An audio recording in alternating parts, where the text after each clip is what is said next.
อนเช้าวันนี้ผู้ข่าพาลุงพาตามาซับหญ้าเนี่ยวันนี้รู้สึกว่ามาจะเศร้าได้วันนี้นานแล้วบริมาเนาะนานแล้วบริมาเลยมาซับหญ้ามันนะลุงคุณเพิ่งมาคือเก่าแล้วมีแต่รุ่นอายุ90 ปลาย 60เลยเลยมาเหตุงานมันวัยรุ่นผมมีได้คนงานป่าลังคำไม่แต่มีแต่รุ่นเลย60ขึ้นไว้ง่าย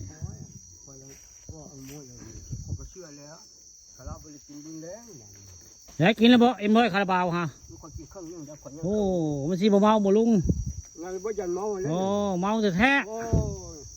เมาคาราบาวแต่แท้บาทลุงตาพระเข้าน้องเคยเอามาเบื่อเดียวแล้วแม่นบ่ไหวได้แบบนี้นี่ได้เจ้าไว้คนงานผู้ข่าปานคำมันอยู่93 ปี93 ปีได้นี่ของแท้นี่กว่าฮอดไทนุ่มทำงานดีกว่าเขาจะนุ่มเลยคนเราโอ้มันธรรมดาได้มื้อนี้ก็ไปรายงานเลยไปคู่มือนะลุงเนาะโอ้ไปบริษัทให้กายให้งานนี่เนาะลานสาวเฮียนสูงเนาะลานสาวไปเรียนอยู่ราชภัฏบ่โอ้แม่นอีกปีหน้าก็จะจบอีกปีหน้าก็จบเนาะโอ้ได้การคนสู้ชีวิตได้ลุงเวทนี่สู้การสู้งานในเราแต่ละมือแต่ละเวทนี่หลาย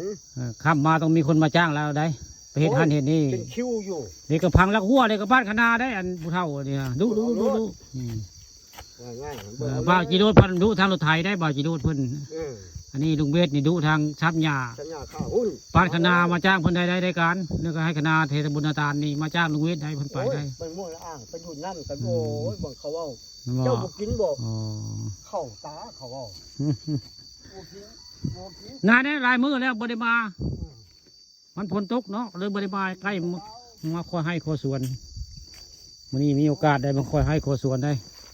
พาลุงตาพาเข้ามาซ้ำหญ้าจ้างเพิ่นมาซ้ำหญ้าเป็นหมู่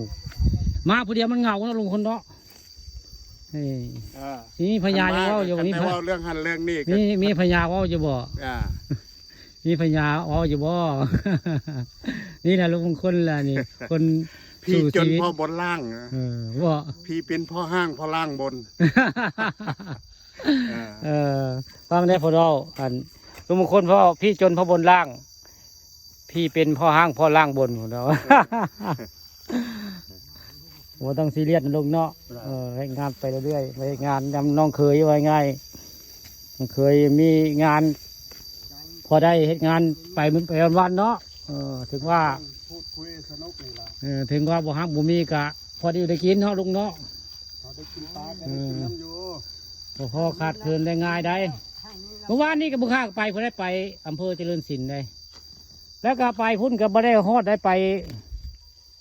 ว่าสิไปดอนสวรรค์พุ่นตกลุงเนาะวานเนาะเลยอันรถคนบ่พอผู้โดยสารบ่ครบเมื่อวานนี่คนก็ตกแต่บุคคลขึ้นญาติเลยบ่ได้ไปซอยพร้อมโอกาสหน้าสิไปมาอยู่ได้สิไปลงคลิปอันดอนสวรรค์ตำนานพระเดนนางอ้ายยังสิไปอยู่ได้ยังสิไปอีกอยู่ได้มริยาได้เมื่อวานนี่ไปบันไดเมื่อวานยังสิไปรอบ3ยังสิไปรอบ3เมื่อวานไปแค่บันไดเมื่อวานนี่แค่บันไดแค่ศาลาได้ศาลาพอท่านได้เข้าบ้านแค่ศาลาไปซื้อแต่ว่ามีโอกาสหน้าสิไปเอาภาพสวยงามดอนสวรรค์ไม้เบิ่งเนาะเอาโบสถ์ให้ไม้เบิ่งแล้วก็สถานที่จริงคือเอาพวกเขียนหน้าไปนำเวลาลุงเรามีเวลาดอกเรามีแต่ไปทำหญ้าไปเจ้าคนละพาเราไปเห็นงานโมนั่นโมนี่อยู่บ่ยามบ่เศร้าดูก็จะหักดูก็จะหักเนาะดูก็จะมีส่วนซีก็จะหักนนเวทเนาะดูก็จะมีส่วนซีก็จะหักได้